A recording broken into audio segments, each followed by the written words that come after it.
Hi, I'm John Green. This is Crash Course U.S. History, and huzzah! The Civil War is over! The slaves are free! Huzzah! That one hit me in the head? It's a very dangerous Crash Course. So when you say don't aim at a person, that includes myself? The roller coaster only goes up from here, my friends. Huzzah! Mr. Green, what about the epic failure of Reconstruction? Oh, right. Stupid Reconstruction, always ruining everything.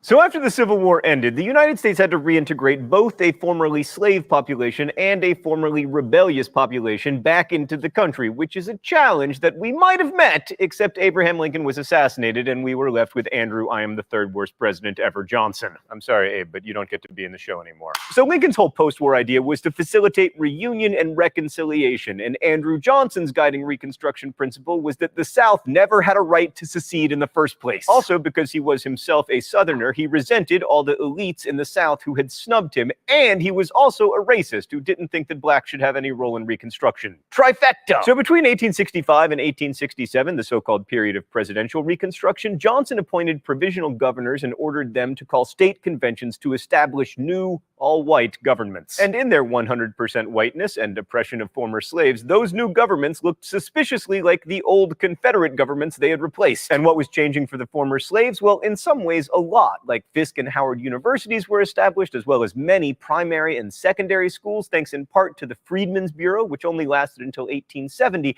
but had the power to divide up confiscated and abandoned Confederate land for former slaves. And this was very important because to most slaves, land ownership was the key to freedom, and many felt like they'd been promised land by the Union Army, like General Sherman's Field Order 15 promised to distribute land in 40-acre plots to former slaves. But that didn't happen, either through the Freedmen's Bureau or anywhere else. Instead, President Johnson ordered all land returned to its former owners, so the South remained largely agricultural, with the same people owning the same land, and in the end, we ended up with sharecropping. Let's go to the thought bubble. The system of sharecropping replaced slavery in many places throughout the South. Landowners would provide housing to the sharecroppers. No, thought bubble, not quite that nice. There you go. Also tools and seed, and then the sharecroppers received, get this, a share of their crop, usually between a third and a half, with the price for that harvest often set by the landowner. Freed blacks got to control their work, and plantation owners got a steady workforce that couldn't easily leave because they had little opportunity to save money and make the big capital investments in like land or tools. By the late 1860s, poor white farmers were sharecropping as well. In fact, by the Great Depression, most sharecroppers were white. And while sharecropping certainly wasn't slavery, it did result in a quasi-serfdom that tied workers to land they didn't own, more or less the opposite of Jefferson's ideal of the small, independent farmer. So the Republicans in Congress weren't happy that this reconstructed South looked so much like the pre-Civil War South, so they took the lead in Reconstruction after 1867. Radical Republicans felt the war had been fought for equal rights and wanted to see the powers of the national government expanded. Few were as radical as Thaddeus Tommy Lee Jones Stevens, who wanted to take away land from the Southern planters and give it to the former slaves,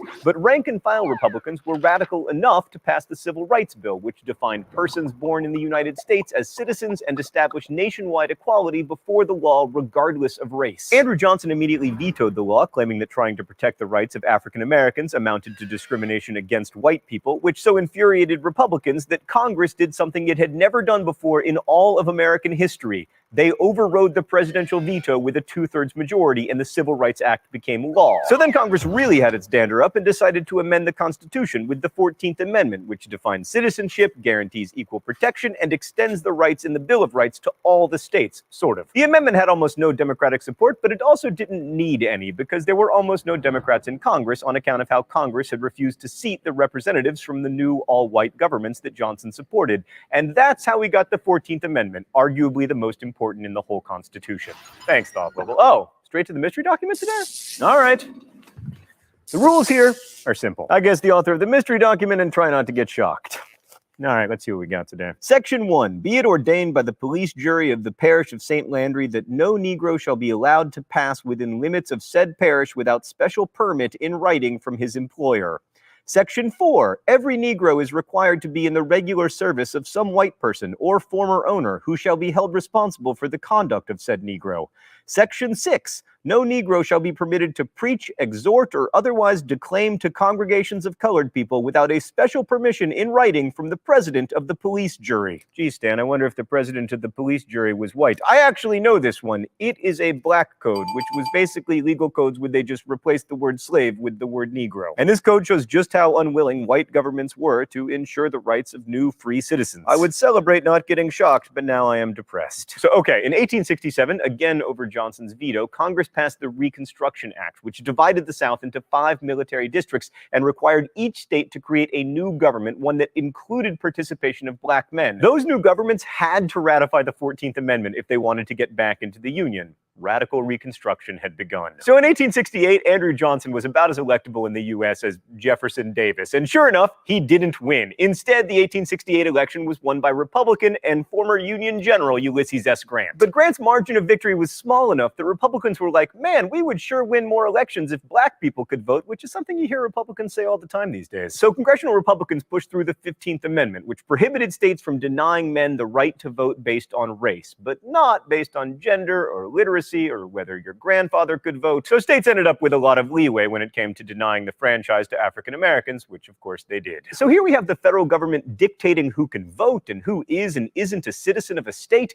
and establishing equality under the law, even local laws. And this is a really big deal in American history because the national government became, rather than a threat to individual liberty, the custodian of freedom, as radical Republican Charles Sumner put it. So, but with this legal protection, former slaves began to exercise their rights. They participated in the political process by direct action, such as staging sit-ins to integrate streetcars, by voting in elections, and by holding office. Most African Americans were Republicans at the time, and because they could vote and were a large part of the population, the Republican Party came to dominate politics in the South, just like today, except totally different. Now, Southern mythology about the age of radical Reconstruction is exemplified by Gone with the Wind, which of course tells the story of Northern Republican dominance and corruption by Southern Republicans. Fortune-seeking Northern carpetbaggers seen here, as well as Southern turncoat scalawags, dominated politics, and all of the African American elected leaders were either corrupt or puppets or both. Yeah, well, like the rest of Gone with the Wind, that's a bit of an oversimplification. There were about 2,000 African Americans who held office during Reconstruction, and the vast majority of them were not corrupt. Consider, for example, the not corrupt and amazingly named Pinckney B.S. Pinchback, who from 1872 to 1873 served very briefly in Louisiana as America's first black governor, and went on to be a senator and a member of the House of Representatives. By the way, America's second African American governor, Douglas Wilder of Virginia, was elected in 1989. Having African American office holders was a huge step forward in terms of ensuring the rights of African Americans, because it meant that there would be black juries and less discrimination in state and local governments when it came to providing basic services. But in the end, Republican governments failed in the South. There were important achievements, especially a school system that, while segregated, did attempt to educate both black and white children. And even more importantly, they created a functioning government where both white and African American citizens could participate. According to one white South Carolina lawyer, we have gone through one of the most remarkable changes in our relations to each other that has been known perhaps in the history of the world. That's a little hyperbolic, but we are America after all.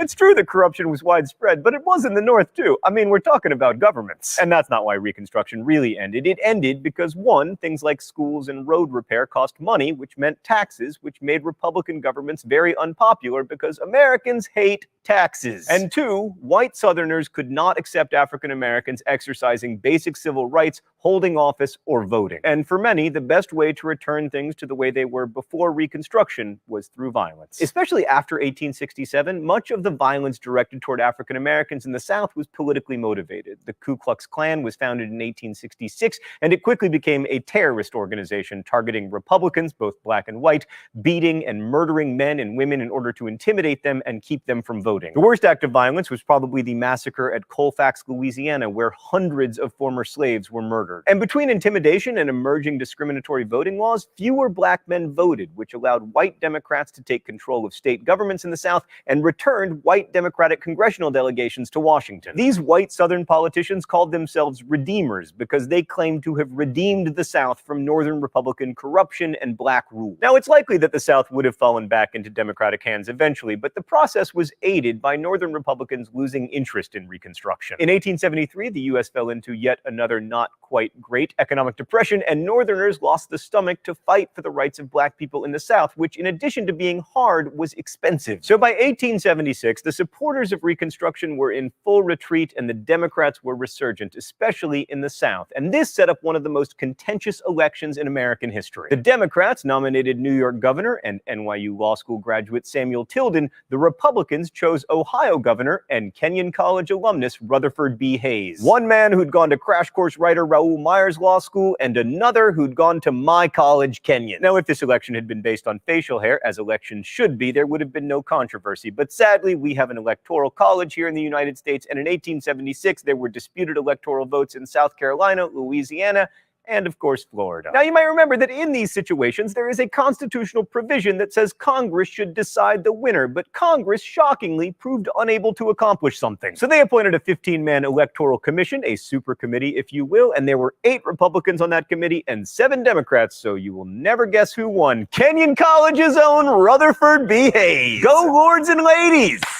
And yes, that is our mascot. Shut up. Anyway, in order to get the presidency and win the support of the super committee, Hayes's people agreed to cede control of the South to the Democrats and to stop meddling in Southern affairs, and also to build a transcontinental railroad through Texas. This is called the Bargain of 1877 because historians are so good at naming things, and it basically killed Reconstruction. Without any more federal troops in Southern states and with control of Southern legislatures firmly in the hands of white Democrats, the states were free to go back to restricting the freedom of black people, which they did. Legislatures passed Jim Crow laws that limited African Americans' access to public accommodations and legal protections. States passed laws that took away black people's right to vote, and social and economic mobility among African Americans in the South declined precipitously. However, for a brief moment, the United States was more democratic than it had ever been before, and an entire segment of the population that had no impact on politics before was now allowed to participate. And for the freedmen who lived through it, that was a monumental change, and it would echo down to the civil rights movement in the 1950s and 1960s, sometimes called the Second Reconstruction. But we're going to end this episode on a downer, as we are wont to do here at Crash Course U.S. History, because I want to point out a lesser-known legacy of Reconstruction. The Reconstruction amendments and laws that were passed granted former slaves political freedom and rights, especially the vote, and that was critical. But to give them what they really wanted and needed, plots of land that would make them economically independent, would have required confiscation, and that violation of property rights was too much for all but the most radical Republicans. And that question of what it really means to be free in a system of free market capitalism has proven very complicated indeed. I'll see you next week. Crash Course is produced and directed by Stan Muller. Our script supervisor is Meredith Danko. The associate producer is Danica Johnson. The show is written by my high school history teacher, Raoul Meyer, and myself, and our graphics team is Thought Cafe. Every week, there's a new caption for the Libertage. You can suggest those in comments.